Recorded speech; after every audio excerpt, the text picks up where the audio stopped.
आज की वीडियो में मैं आपके साथ डिस्कस करने वाला हूँ रिलायबिलिटी सेंटर्ड मेंटेनेंस यानी कि भरोसा केंद्रित रखरखाव। यह एक प्रकार का आधुनिक मॉडर्न मेंटेनेंस मेथड है जो कि उत्पादन में लगने वाले क्रिटिकल मशीन को ठीक रखने के लिए किया जाता है। यदि इस प्रकार की मशीनों में प्रॉब्लम आ जाए तो कंपनी को बहुत ज्यादा नुकसान होता है और प्रॉब्लम को ठीक करने में बहुत समय लग जाता है। तब तक के लिए पूरा उत्पादन रुक जाता है। आरसीएम एक सिंगल टाइप मेंटेनेंस नहीं है बल्कि यह सभी प्रकार के मेंटेनेंस का कॉम्बिनेशन है। इसमें आपको सभी प्रकार के मेंटेनेंस दिखाई देंगे। हम प्रॉब्लम के अनुसार प्रिवेंटिव मेंटेनेंस, प्रिडक्टिव मेंटेनेंस करते हैं। इसमें हमें इक्विपमेंट के बजाय उसके फंक्शन को संरक्षित यानी कि प्रिजर्व करते हैं। आइए अब हम देखते हैं कि आरसीएम को यानी कि रिलायबिलिटी सेंटर्ड मेंटेनेंस को कैसे इम्प्लीमेंट किया जाता है।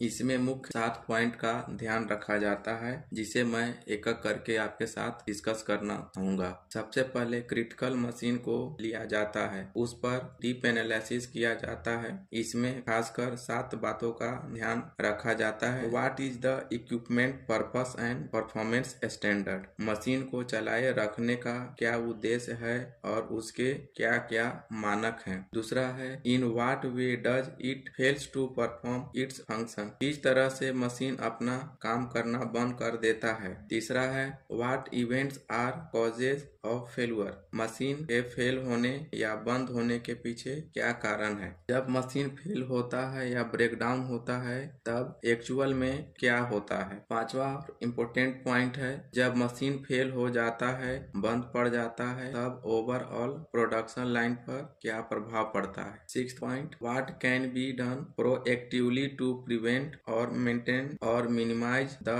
इम्पैक्ट ऑफ फेल्यूर, ब्रेकडाउन को फेल्यूर को रोकने के लिए और क्या अच्छा किया जा सकता है। What action must be taken if suitable preventive task can not be found, machine के फेल होने के बाद क्या करना है यह पता नहीं है तो उस स्थिति में हम क्या करेंगे। आइए अब रिलायबिलिटी सेंटर्ड मेंटेनेंस के कुछ बेनिफिट देखते हैं। इससे कॉस्ट रिडक्शन होता है यानी कि लागत में कमी होती है। Improvement in safety and environment, बेहतर सुरक्षा और पर्यावरण, बढ़ती हुई परिसंपत्ति उपलब्धता, increment in equipment availability, data आधारित निर्णय होता है तो यह ज्यादा भरोसेमंद होता है। रिलायबिलिटी सेंटर्ड मेंटेनेंस में उपकरण के रख रखाव में कमी कर कार्यभार को कम किया जाता है। यदि मेंटेनेंस आवश्यक है तो करें या फिर रहने दें। इसका मुख्य उद्देश्य गंभीर विफलताओं को सेफ्टी के साथ इंश्योर करना होता है। जब मशीन की विफलता का पता चलता है तब उसके निवारण के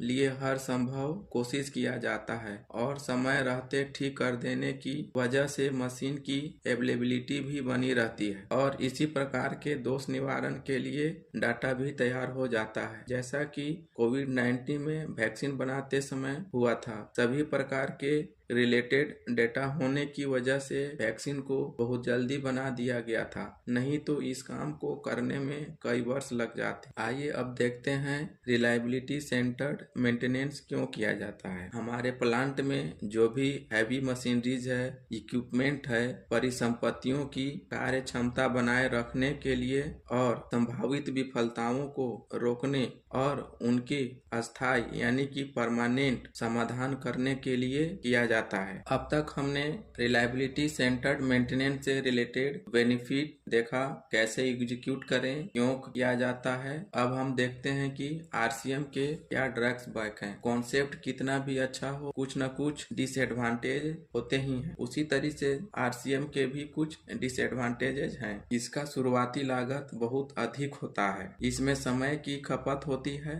एक्सपर्टीजमेंट लगता है यानी कि विशेषज्ञों की आवश्यकता होती है। डाटा पर आधारित होने की वजह से data collection, analysis, project planning में काफी पैसा और समय भी लगता है। यह काफी लेंदी और लंबा प्रोसीजर है। इसमें हमें कंटिन्यूअस फोकस बनाए रखने की आवश्यकता होती है, नहीं तो आरसीएम अपने मेन कॉन्सेप्ट से डाइवर्ट हो जाता है। इसी तरीके का वीडियो देखने के लिए चैनल को सब्सक्राइब करें और वीडियो पसंद आए तो वीडियो को लाइक करें। आपका धन्यवाद।